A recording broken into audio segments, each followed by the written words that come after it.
Welcome back my YouTube channel sociology life story. और प्रिय विद्यार्थियों, आज की क्लास एमए सेकंड सेमेस्टर के विद्यार्थियों के लिए जो आपका ऑप्शनल पेपर है 10C या 4C, अर्थात जो चौथा पेपर है आपका, उसमें आपको पता होगा कि चार आपके ऑप्शनल पेपर हैं और चारों ऑप्शनल पेपर्स में से कोई भी आपको एक सिलेक्ट करना होता है। तो जिन विद्यार्थियों ने sociology of the Indian legal system को वहाँ पे सेलेक्ट किया हुआ है, तो आज उसी पेपर के इम्पोर्टेंट क्वेश्चंस और उसके आंसर लिखने के तरीके के बारे में आज की क्लास में बात करेंगे।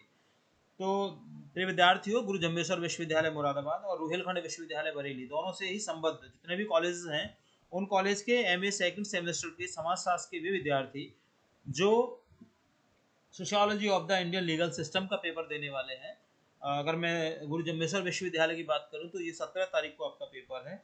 तो इस पेपर के बारे में आज जानेंगे और देखेंगे कौन कौन से इसमें इंपॉर्टेंट क्वेश्चन हैं।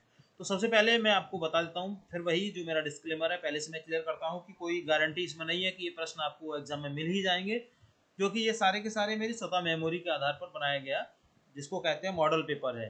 एक पिछले विगत वर्षों के पेपरों के आधार पर कुछ कॉमन क्वेश्चंस को निकाल करके पेपर तैयार किया गया है।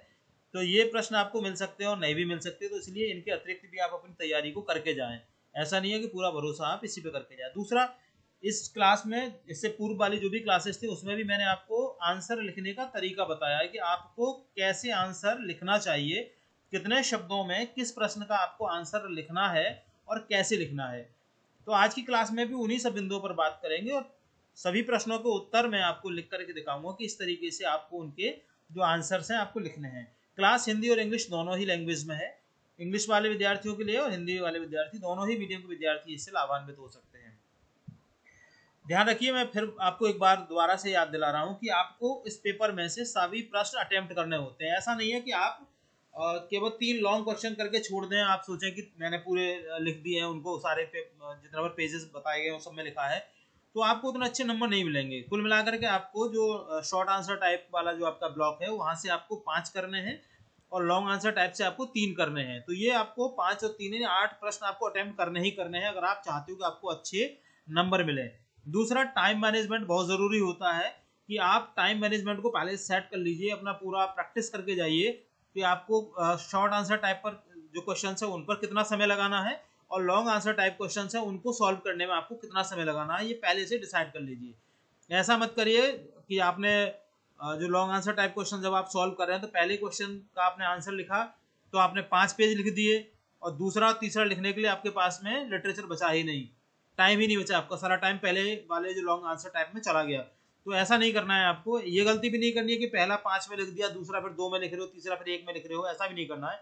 आप बैलेंस करके चलिए कि पहले में भी 2 का लिखिए, दूसरे को भी 2 का लिखिए, तीसरे को भी आप 2 का ना लिखें तो 1.5 पेज का लिख दें। मतलब तीसरा वाला क्वेश्चन मोस्टली उसके लिए कम समय हमारे पास रहता है, तो आप उसको थोड़ा कम भी लिख सकते हैं, लेकिन ऐसा मत करिए कि एक में आपने बहुत सारे पेज लिखे हैं और बाकी प्रश्नों में आपने उसको 0 कर दिया है, तो ये गलती से आपके नंबर कट जाते हैं, एग्जामिनर आपके नंबर काट देते हैं। तो पहले थोड़ा सा सिलेबस देख लेते हैं। आपको पता होगा ही कि इसमें कुल 5 यूनिट है आपकी, और 5 यूनिट में पहली जो यूनिट है उसमें है ancient Indian legal system, Mitakshara and Dayabhaga. Second है जिसमें growth of modern legal system in India. Third unit में structure of Indian legal system. Unit 4 में आपसे पूछा जाएगा institution of law, legislature, executive and judiciary. Unit number 5 में है gender and law in India, और यूनिट नंबर 6 है challenges before the Indian legal system. तो इन 6 यूनिट से आपके प्रश्न आएंगे और प्रत्येक यूनिट इसमें कंपलसरी अनिवार्य होती है, प्रत्येक यूनिट से प्रश्न पूछे जाते हैं, इसलिए किसी भी यूनिट को आपको स्किप नहीं करना है। तो मैंने प्रत्येक यूनिट से यहाँ पर आपको प्रश्न दिए हैं। तो देखिए, पहला जो सेक्शन ए है उसमें 8 प्रश्न दिए हैं, है ना, आपको पता है 5 अंकों का है और कोई भी आपको इसमें से 5 करने हैं 8 में से। पहला प्रश्न है कि what is the Mitakshara, how does it differ from Dayabhaga in matters of inheritance, अर्थात मिताक्षरा क्या है उत्तराधिकार के मामलों में यह दायभाग से किस प्रकार भिन्न है। प्रश्न नंबर 2 है name any 2 significant legal reforms introduced by the British in India, अर्थात भारत में अंग्रेजों द्वारा लाई गई किन्हीं 2 महत्वपूर्ण कानूनी सुधारों के नाम बताइए। तीसरा क्वेश्चन है what is the structure of the Indian judiciary, भारतीय न्यायपालिका की संरचना क्या है। चौथा प्रश्न है differentiate between legislature and executive, विधायिका और कार्यपालिका में अंतर स्पष्ट कीजिए। पांचवा प्रश्न है state any 2 constitutional provisions related to the gender justice in India, Bharat में लैंगिक न्याय से संबंधित किन्हीं दो संवैधानिक प्रावधानों का उल्लेख कीजिए। क्वेश्चन नंबर 6 है what is the meant by judicially activism, न्यायिक सक्रियता से क्या तात्पर्य है। क्वेश्चन नंबर 7 है mention two major challenges faced by the Indian legal system today, वर्तमान में भारतीय कानून व्यवस्था के सामने आने वाली दो प्रमुख चुनौतियों का उल्लेख कीजिए। क्वेश्चन नंबर 8 है right a short note on gender and law in India, Bharat में लिंग और कानून पर एक टिप्पणी लिखिए। सेक्शन बी है, इसमें आपको लॉन्ग आंसर टाइप्स क्वेश्चन दिए गए हैं। पहला प्रश्न discuss the salient features of the ancient Indian legal system with special reference to Mitakshara and Dayabhaga school of Hindu laws, अर्थात प्राचीन भारतीय कानूनी व्यवस्था की प्रमुख विशेषताओं पर हिंदू कानून की मिताक्षरा और दायभाग शाखाओं के विशेष संदर्भ में चर्चा कीजिए। क्वेश्चन नंबर 10 है trace the growth of the modern legal system in India during the colonial period, how did British legal institution shape contemporary Indian law, अर्थात औपनिवेशिक काल के दौरान भारत में आधुनिक कानूनी व्यवस्था के विकास का पता लगाइए। ब्रिटिश कानूनी संस्थाओं ने समकालीन भारतीय कानून को किस प्रकार आकार दिया। क्वेश्चन नंबर 11 है analyse the structure of the Indian legal system, discuss the inter relationship among legislature executive and judiciary in maintaining rule of law, अर्थात भारतीय कानूनी व्यवस्था की संरचना का विश्लेषण कीजिए, विधायिका कार्यपालिका और न्यायपालिका के बीच अंतर संबंधों पर विधि के शासन को बनाए रखने के संदर्भ में चर्चा कीजिए। क्वेश्चन नंबर 12 में examine the role of in addressing gender inequality of India, discuss important legal provisions and landmark judgments related to women's rights, अर्थात भारत में लैंगिक असमानता को दूर करने में कानून की भूमिका का परीक्षण कीजिए, महिलाओं के अधिकारों से संबंधित महत्वपूर्ण कानूनी प्रावधानों और ऐतिहासिक निर्णयों की चर्चा कीजिए। And the last question 13 number critically evaluate the major challenges confronting the Indian legal system today, such as dependency of cases, access to justice, corruption and legal awareness, suggest measures for reform, अर्थात वर्तमान में भारतीय कानूनी व्यवस्था के सामने प्रमुख चुनौतियों जैसे लंबित मुकदमे, न्याय तक पहुंच, भ्रष्टाचार और कानूनी जागरूकता का आलोचनात्मक मूल्यांकन कीजिए तथा सुधार के उपाय भी बताइए। देखो एक बात मैं आपको बता दूं, चूंकि आप मास्टर्स के विद्यार्थी हैं तो कोई भी प्रश्न एडिटिंग नहीं हो सकता, एग्जाम में हो सकता है नहीं भी हो सकता, इसी सिलेबस से आपका प्रश्न पत्र आएगा। तो ये जो प्रश्न है उन प्रश्नों की भाषा चेंज हो सकती है, लेकिन मुझे पूरी उम्मीद है कि आपको मैक्सिमम जो प्रश्न होंगे वो आपको इससे मिल जाएंगे, इन प्रश्नों से मिल जाएंगे। लैंग्वेज चेंज हो सकती है, मैं आपको फिर भी बता रहा हूँ, ये आपके ऊपर है कि आप कितना उसको पकड़ पाते हैं।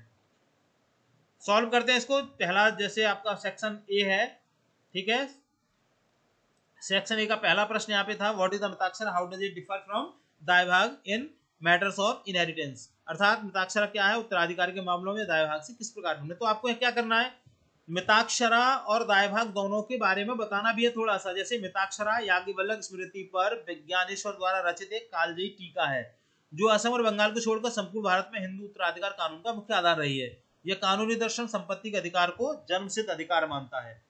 अब उत्तराधिकार के मामलों में दायभाग से अंतर क्या है, तो यहाँ पर आपको दायभाग और मिताक्षरा दोनों के बारे में बताना पड़ेगा। जैसे अधिकार की उत्पत्ति और है ना, ये दिया है आपका सैदायक, तो दो शब्द हैं जिससे आप इसका जो डिफरेंस है वो आप क्लियर कर सकते हैं कोपैरेंसली। देखिए अधिकार की उत्पत्ति में कहते हैं कि मिताक्षरा के अनुसार एक पुत्र को अपने पिता की पैतृक संपत्ति में जन्म लेते ही अधिकार प्राप्त हो जाता है। बाई बर्थ मिताक्षरा के अनुसार बेटे को अपने पिता की संपत्ति में पूरा राइट है, उसका पूरा अधिकार है। इसके जस्ट अपोज दायभाग व्यवस्था में संपत्ति पर पुत्र का अधिकार पिता की मृत्यु के बाद ही स्थापित होता है।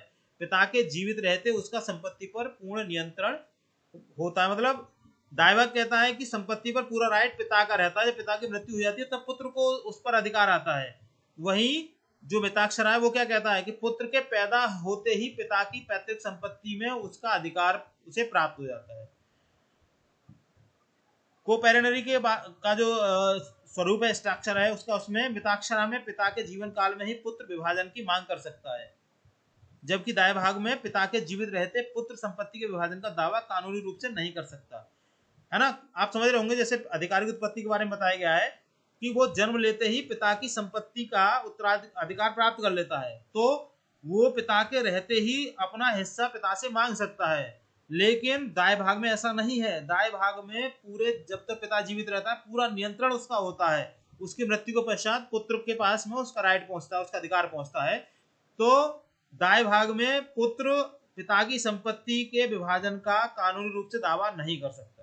ठीक है, इसको यहाँ पर इंग्लिश में ट्रांसलेट किया गया है। इंग्लिश वाले विद्यार्थी ध्यान से इसको समझ लें, क्योंकि मैं आपको बता रहा हूँ कि जो हिंदी में लिखे गए आंसर्स को अनुवादनी जो गवर्नमेंट ऑफ इंडिया का एक ऑथेंटिक वेब पेज है, वहां से इसको ट्रांसलेट किया गया है।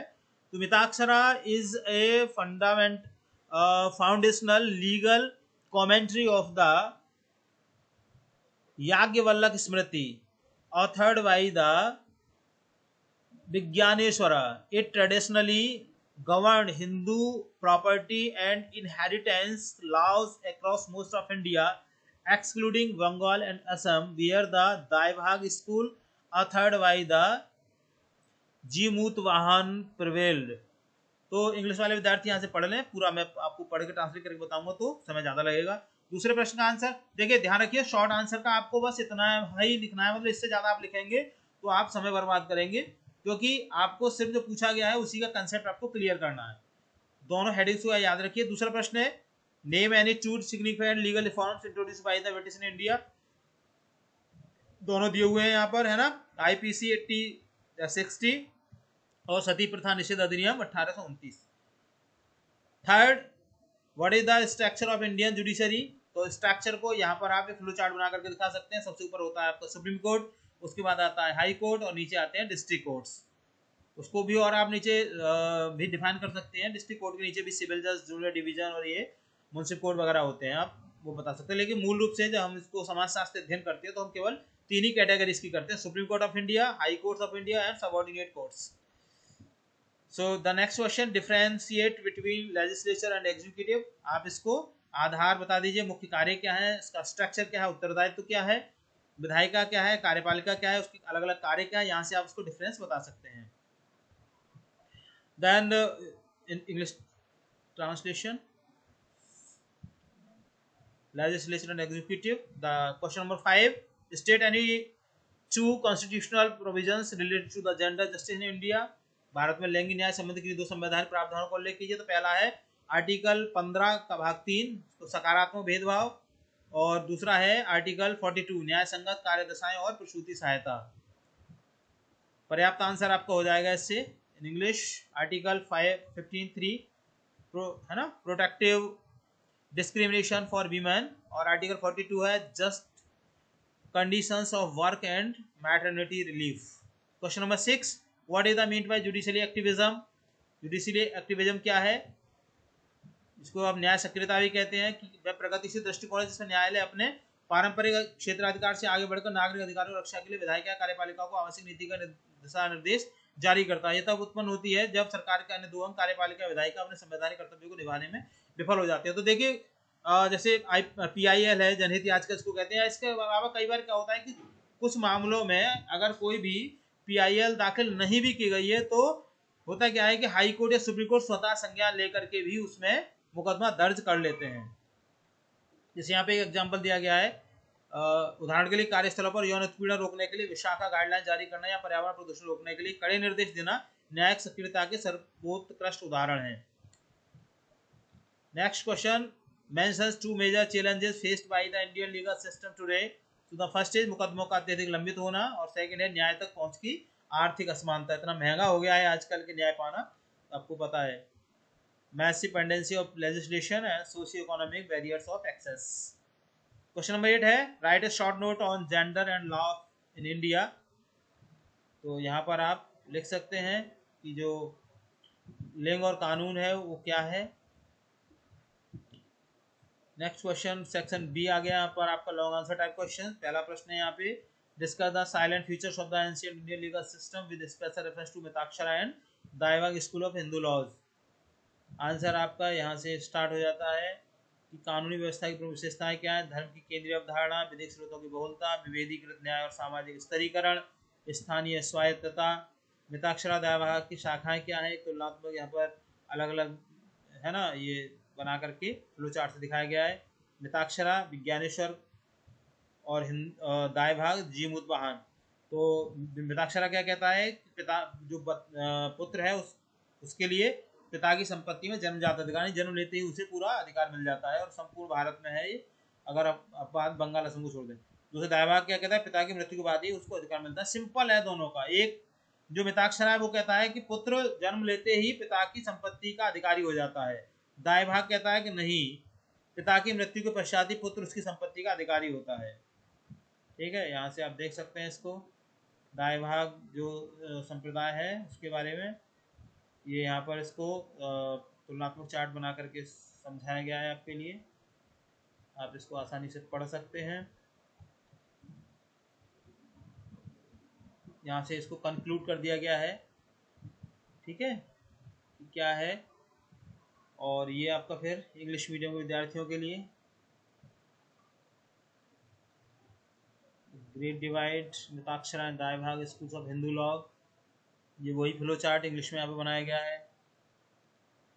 मिताक्षरा स्कूल है ना, उसकी डेमोग्राफी, यहाँ पे सोशियोलॉजिकल कंपैरिजन मैट्रिक्स टेबल बना करके यहाँ से इसको डिफाइन किया गया है। You can see it and the next conclusion of this questions. Question number 10 है यहाँ पे, औपनिवेशिक काल के दौरान भारत में आधुनिक कानूनी व्यवस्था के विकास का पता लगाइए।